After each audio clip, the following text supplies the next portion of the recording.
ನೋಡಿ ಈ ರೀತಿ ಕಟ್ ಮಾಡಬೇಕು. ಯಾಕೆ ಕಟ್ ಮಾಡಬೇಕಂದ್ರೆ ಕಟ್ ಮಾಡಿದಾಗ ಅದರ ಒಳಗಡೆಗೆ ಒಂದು ಓಪನ್ ಅಪ್ ಆಗ್ತದೆ. ಹಾಗಾದ್ರಿಂದ ಕಹಿ ಹೊರಗೆ ಬರಲಿಕ್ಕೆ ಸಹಾಯ ಆಗ್ತದೆ. ಇದೇನು ಲಾಭ ಅಂತ ಹೇಳಿದ್ರೆ ಟಾಪ್ ಕಟ್ ಇದು ಮಾಡಿದ್ಮೇಲೆ ಇನ್ನು ಸೈಡ್ ಇದೆಲ್ಲ ಗೆಲ್ಲು ಬರಲಿಕ್ಕೆ ಶುರು ಆಗುತ್ತೆ. ನನಗೆ ಮುಂದಿನ ತಿಂಗಳಿಗೆ ಅಷ್ಟು ಮೇಲೆ ಸರ್ಕಸ್ ಮಾಡಬೇಕಾಗಿಲ್ಲ, ಇಲ್ಲೇ ಗೆಲ್ಲುಗಳನ್ನ ತೆಗಿಬೋದು. ನ್ಯಾಚುರಲ್ ಆಗಿ ಸಣ್ಣ ಸಣ್ಣದಾಗಿರುವಂಥ ಬೇರೆ ಹುಳುಗಳು ಉರಿಗಳೆಲ್ಲ ಏನುಗಳನ್ನು ತಿಂತದೆ. ಆದರೆ ಅದಕ್ಕೊಂದು ಪರಿಹಾರವನ್ನು ಒಬ್ಬರು ಹಿರಿಯರು ನನಗೆ ಹೇಳಿರುವಂಥದ್ದು. ಇದು ಕೇವಲ ಅದಕ್ಕೆ ಮಾತ್ರ ಅಲ್ಲ, ಯಾವುದಕ್ಕೆ ಬೇಕಾದ್ರೂ ಆಗ್ತದೆ. ಹುಳುಗಳಿಗೆಲ್ಲ ಕಹಿ ಸಿಕ್ಕಿದಾಗ ಇದೆಲ್ಲ ಅವಾಯ್ಡ್ ಆಗ್ತದೆ. ಇದು ಮರ ಬೆಣ್ಣೆ ನಿಮ್ಗೆ ಗೊತ್ತಿರ್ಬೋದು, ಇವರ ಹೈಟ್ ನೋಡಿ.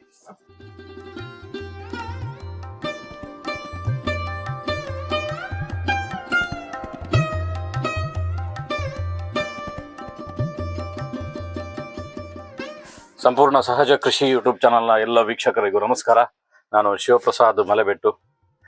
ಈ ಬಾರಿ ಒಂದು ಕೈತೋಟ ಮತ್ತು ಬೇರೆ ಬೇರೆ ಕೃಷಿಯ ಸಂಗತಿಗಳನ್ನು ಮಿಕ್ಸ್ಡ್ ಆಗಿ ತೋರಿಸ್ತಿದ್ದೇನೆ.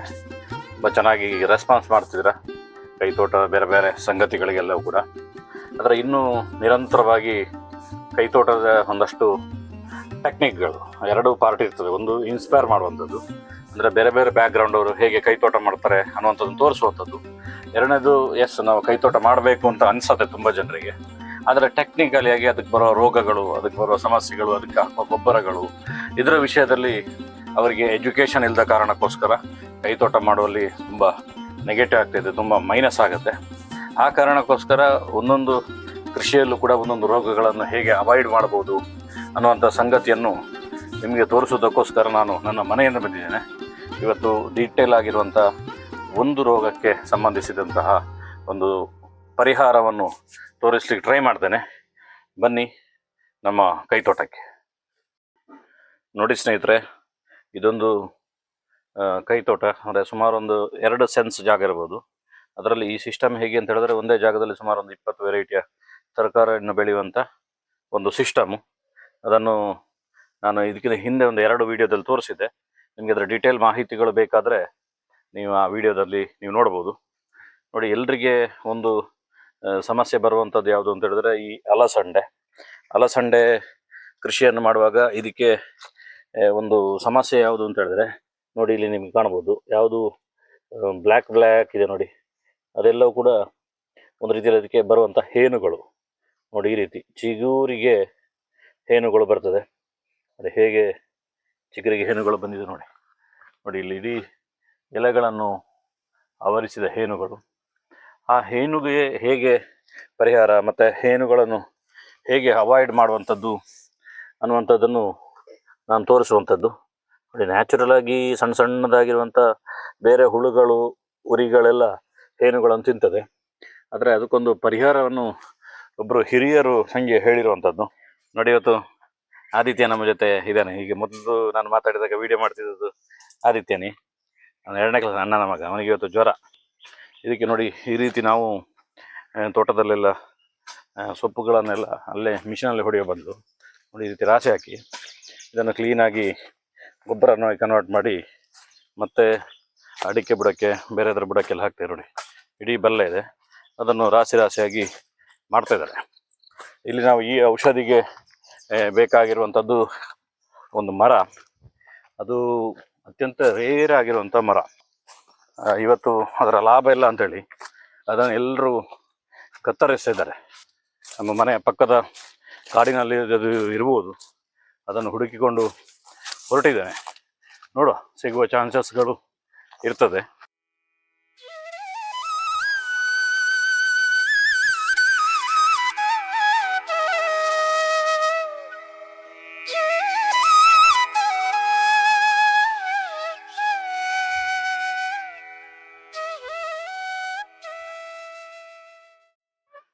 ಅಲ್ಲಿ ಮೇಲೆ ಹೋಗಿ ನಾನು ಕಡ್ದು ಅದನ್ನು ತಂದಿದ್ದು.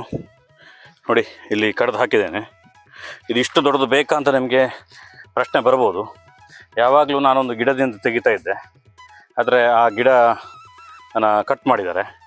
ಹಾಗಾಗಿ ಈ ದೊಡ್ಡ ಮರದ ಟಾಪನ್ನು ಕಟ್ ಮಾಡಿದೆ.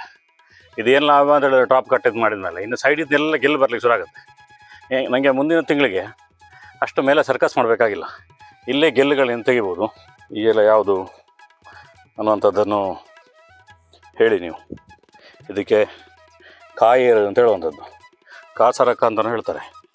ನಮ್ಮ ಕಾಡಲ್ಲಿ ಇದು ತುಂಬ ಇದೆ ನೋಡಿ. ಇದೊಂದು ದೊಡ್ಡ ಮರ, ಅದೇ ಮರ.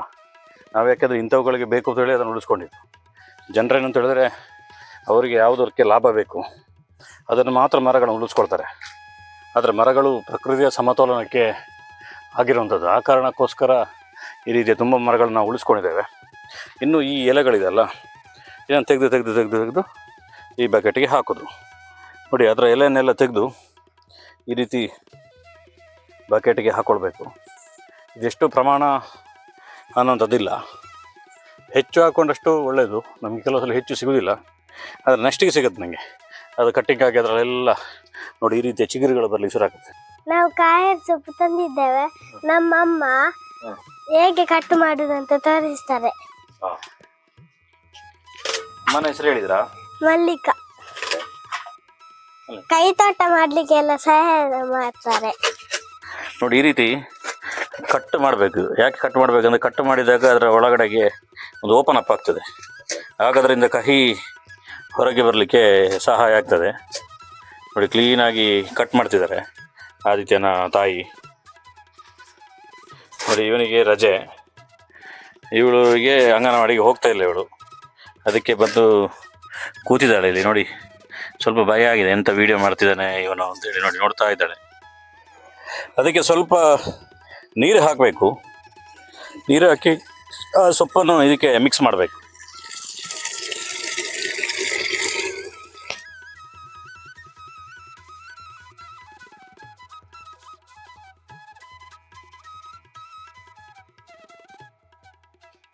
ನೋಡಿದ್ದು ಪೂರ್ತಿ ಕುದೀಲಿಕ್ಕೆ ಪ್ರಾರಂಭ ಹೀಗಿರುತ್ತೆ ನೋಡಿ.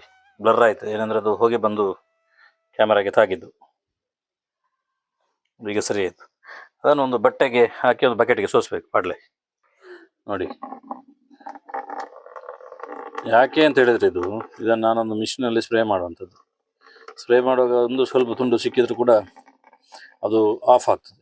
ಅದಕ್ಕೋಸ್ಕರ ನೀವು ಕೇವಲ ಕೈಯಲ್ಲಿ ಎರಚ್ತೀರಿ ಅಂತ ಹೇಳಿದರೆ ಇಷ್ಟೆಲ್ಲ ಕ್ಲೀನ್ ಮಾಡುವ ಅಗತ್ಯಗಳಿರುವುದಿಲ್ಲ. ನೋಡಿದರೆ ಕಲರ್ ಚೇಂಜ್ ಆಗಿರೋದು ನೋಡಿ. ಅಂದರೆ ಕಹಿ ಕ್ಲೀನಾಗಿ ಅದಕ್ಕೆ ಹಿಡಿದಿದೆ. ಈ ರೀತಿ ಸ್ವಲ್ಪ ಕೋಲ್ಡ್ ಮಾಡಬೇಕು. ನಾನಾಗ ಮೊದಲ ಅವಧಿಯೆಲ್ಲ ತೋರಿಸಿದ್ದು ಬೆಳಿಗ್ಗೆ ಮಾಡಿದ್ದದು.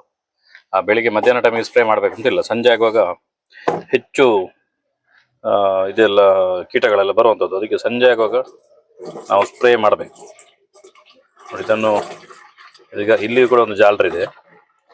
ಈ ಜಾಲರಿಯಲ್ಲಿ ಅದು ಇನ್ನೊಂದು ಬಾರಿ ಹೋಗುವಾಗ ಯಾವುದೇ ಕಸಗಳು ಅದರೊಟ್ಟಿಗೆ ಬೀಳುವುದಿಲ್ಲ. ಇದು ಕೇವಲ ಅದಕ್ಕೆ ಮಾತ್ರ ಅಲ್ಲ, ಯಾವುದಕ್ಕೆ ಬೇಕಾದ್ರೂ ಆಗ್ತದೆ.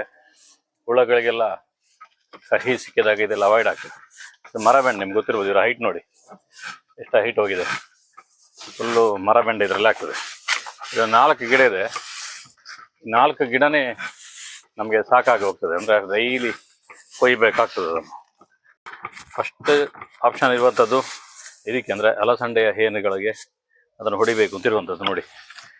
ಈ ಹೇನುಗಳೆಲ್ಲ ಇದೆ, ಸಣ್ಣ ಸಣ್ಣ ಹೇನುಗಳು. ನಿಮ್ಗೆ ಪ್ರತಿಯೊಂದು ಕಡೆಯಲ್ಲೂ ಕೂಡ ಅಲಸಂಡೆಗೆ ಭಾರಿ ಸಮಸ್ಯೆ ಮಾಡ್ತವೆ. ಒಂದು ಸಲ ಬಂದಮೇಲೆ ಇಡೀ ಗಿಡನ ಆವರಿಸ್ತದೆ. ಅದಕ್ಕೋಸ್ಕರ ಮುನ್ನೆಚ್ಚರಿಕೆಯಾಗಿ ಸ್ವಲ್ಪ ಹೊಡೆದಿಡೋದು ಒಳ್ಳೆಯದು. ಅಂದರೆ ಬಂದದಕ್ಕೆ ಮಾತ್ರ ಹೊಡಿಬೇಕು ಅನ್ನೋದು ನಿಯಮಗಳಿಲ್ಲ. ಇದನ್ನು ಬಿಟ್ಟು ಬೇರೆ ಕಡೆಗೆ ಓಡಿದಾಗ ಅಲ್ಲಿ ಕೂಡ ಅದಕ್ಕೆ ಆ ಕಹಿ ಅನುಭವ ಆದರೆ ಆವಾಗ ಅದು ಅಲ್ಲಿ ಕೂಡ ನಿಲ್ಲುವುದಿಲ್ಲ.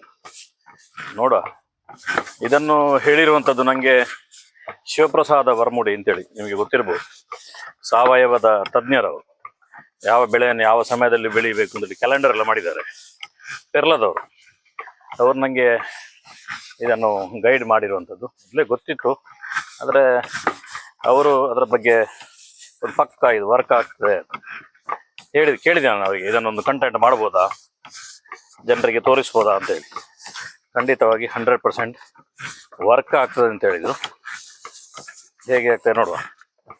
ಹೇಗೆ ಸ್ಪ್ರೇ ಆಗ್ತದೆ. ಹೀರೆಗೂ ಮಾಡ್ತಾಯಿದ್ದೇನೆ ನೋಡಿ, ಮೆಣಸಿಗೂ ಮಾಡ್ತಾಯಿದ್ದೇನೆ ನೋಡಿ. ಇದೆಲ್ಲ ಸಾವಯವ ಮೆಥಡ್ಗಳು. ಅಂದರೆ ಕಹಿ ಆದ ತಕ್ಷಣ ಅಲ್ಲಿಗೆ ಬರುವುದಿಲ್ಲ ಯಾವುದು ಕೂಡ ಕೀಟಗಳೆಲ್ಲ. ಇದು ಕಹಿ ಆಗ್ತದೆ. ಆ ಕಾರಣಕ್ಕೋಸ್ಕರ ಎಲ್ಲ ಎಸ್ಕೇಪ್ ಆಗ್ತವೆ. ಅದಕ್ಕೋಸ್ಕರ ಮಾಡುವಂಥದ್ದು. ಈ ರೀತಿ ಬೇರೆ ಬೇರೆ ಸಬ್ಜೆಕ್ಟ್ಗಳಿದೆ. ಅದನ್ನು ಮುಂದಕ್ಕೆ ನಾನು ತಿಳಿಸ್ತೇನೆ, ಒಂದೊಂದೇ ವಿಡಿಯೋಗಳಲ್ಲಿ ಇದರ ಬಗ್ಗೆ ನಿಮಗೆ ಮಾಹಿತಿಯನ್ನು ಕೊಡ್ತೇನೆ. ಅಂದರೆ ಆ ಕಡೆ ಈ ಕಡೆ ಎಲ್ಲ ಸೈಡಲ್ಲಿ ಸ್ಪ್ರೇ ಆಗಬೇಕು. ಯಾಕೆ ಸಂಜೆ ಸಮಯಕ್ಕೆ ಮಾಡುವಂಥದ್ದು ಅಂತ ಹೇಳಿದ್ರೆ, ಈಗ ರಾತ್ರಿ ಯಾವುದಾದ್ರು ಕೀಟಗಳು ಎಲ್ಲ ಬರುವಂಥದ್ದು ಅವಾಯ್ಡ್ ಆಗ್ತದೆ. ಮತ್ತು ಇದು ತುಂಬ ಚೆನ್ನಾಗಿ ರಾತ್ರಿ ಹಿಡ್ಕೊಳ್ತದೆ. ಇದು ಆವಿಯಾಗಿ ಹೋಗುವುದಿಲ್ಲ, ಈ ನೀರು ಫುಲ್ಲು ಕಹಿ ಅದರಲ್ಲಿ ಇರ್ತದೆ. ನಾಳೆ ಬಿಸಿಲು ಬಂದಾಗ ಇದು ಆವಿ ಆಗ್ತದೆ. ಇದು ನಮ್ಮ ಕರಾವಳಿಯಲ್ಲೆಲ್ಲ ಈ ರೀತಿ ಭಾರಿ ಕಡಿಮೆ ಕೈತೋಟಗಳಿರುವಂಥದ್ದು, ಹಂಚಲ್ಲಿ ಮಾಡುವಂಥದ್ದು. ಇದಕ್ಕೆಲ್ಲದಕ್ಕೂ ಸ್ವಲ್ಪ ಸ್ವಲ್ಪ ಸ್ಪ್ರೇ ಮಾಡಿದಾಗ ನೋಡಿ ನಿಮ್ಗೆ ಕಾಣ್ಬೋದು. ಈಗ ಜನರಲ್ಲಿ ನೋಡೋ ಗೊತ್ತಾಗಲಿ ಎಷ್ಟು ಕೀಟಗಳು ಹಾರಾಡ್ತಿದೆ ನೋಡಿ. ಇಲ್ಲಿ ನೋಡಿ, ಸೊಳ್ಳೆ ರೀತಿಯಲ್ಲಿ ಎಷ್ಟು ಕೀಟಗಳು ಹಾರಾಡ್ತಿದೆ. ಇದನ್ನೆಲ್ಲ ಕೆಮಿಕಲ್ ಹಾಕಿದರೆ ಹೋಗ್ಬೋದು, ಆದರೆ ಅದರೊಟ್ಟಿಗೆ ಗಿಡಗಳಿಗೂ ತರಕಾರಿಗಳಿಗೂ ಅದರ ಪರಿಣಾಮಗಳು ಬೀರ್ತದೆ. ನೋಡಿ, ಇದೆಲ್ಲ ಬದನೆ, ಮೆಣಸು, ಬೆಂಡೆಕಾಯಿ, ಇದೊಂದು ಕಾಡು ಕೊತ್ತಂಬರಿಯ ಸೊಪ್ಪು. ಕ್ಲೀನಾಗಿ ಇದಕ್ಕೊಂದೊಂದು ರೌಂಡ್ ಹಾಕೋದಾಗಿ ನೋಡಿ, ಇಷ್ಟು ಮಾಡ್ತಾ ಇದ್ದಾಗೆ ಖಾಲಿ ಆಗ್ತಾ ಬಂತು.